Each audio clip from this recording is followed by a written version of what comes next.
Today marks 81 years since the liberation of Auschwitz. Greeting, I'm George Kahn, and I'll be your host for today's Quiet Echo.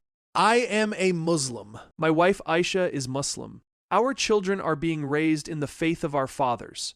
And I am writing today about the murder of 6 million Jews because their deaths belong to all of us not as shared guilt, but as shared responsibility. What happened in those camps was not a Jewish tragedy. It was a human one. And if we forget that, we have learned nothing. The United Nations has designated this day International Holocaust Remembrance Day.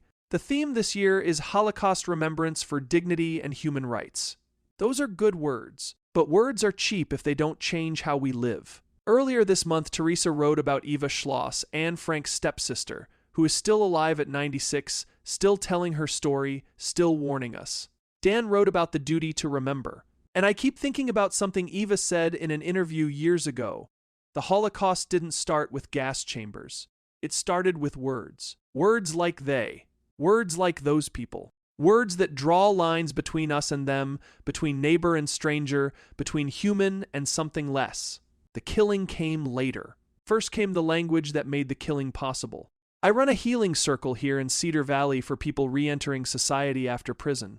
Men and women who made mistakes, served their time, and are trying to find their way back. Some of them have done terrible things. All of them are human beings. And one of the first lessons we learn together is this. The moment you stop seeing someone as fully human, you have taken the first step towards something monstrous. It doesn't matter if you're the one holding the power or the one under the boot. Dehumanization is the seed. Everything else is just the harvest. The Holocaust did not happen because Germans were uniquely evil. It happened because ordinary people, shopkeepers, teachers, parents, allowed themselves to believe that their neighbors were not really neighbors, that the family down the street was not really a family, that the children being loaded onto trains were not really children. That is the lesson. Not that monsters exist. We already knew that. The lesson is that monsters are made one small compromise at a time, one turned head.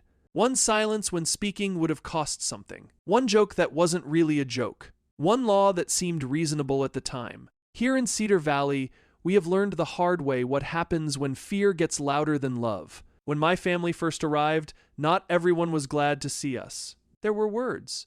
There were looks. There were people who saw Muslim before they saw neighbor. But there were also people who reached across the divide. Dan Larson was one of them. Teresa Nikas was another. Caleb Mercer, who had every reason to distrust us, became a friend. That didn't happen because we ignored our differences. It happened because we refused to let our differences define us. Because we chose to see each other as neighbors first. Because we decided that the person across the table was worth knowing, even when it was uncomfortable. What do we owe the dead? We owe them memory. But memory without action is just nostalgia. The 6 million did not die so we could light candles once a year and feel sad. They died because too many people stayed silent, stayed comfortable, stayed out of it. We honor them by refusing to stay silent, by speaking up when the words start before the gas chambers, before the camps, before the laws, by seeing our neighbors as neighbors, even when it's hard, by remembering that every atrocity in history began with someone deciding that another person didn't count. 81 years. The survivors are almost gone. Soon there will be no one left who can say, I was there. I saw it. It was real. When that day comes, it will be up to us to remember, to tell the story, to make sure the world never forgets what happens when we stop seeing each other as human. That is what we owe the dead. I'm George Kahn, and you've been listening to Cedar Valley News Quiet Echo. Thanks for listening. This editorial is part of the fictional Cedar Valley News series. While the people in town are fictional, the national events they reflect on are real. Want to know the full story behind Cedar Valley? Teresa, Caleb, Dan, and the community you've come to know in these editorials first came together in Quiet Echo. When loud voices divide, quiet ones bring together. Discover how a small town found its way from fear to fellowship, one quiet act of courage at a time. I'll put the link in the show notes. Available on Amazon. You've been listening to the Cedar Valley News Podcast, where small-town voices meet the headlines shaping our world. From faith and family to front porches and fields. We'll be back with more stories connecting real lives to real events.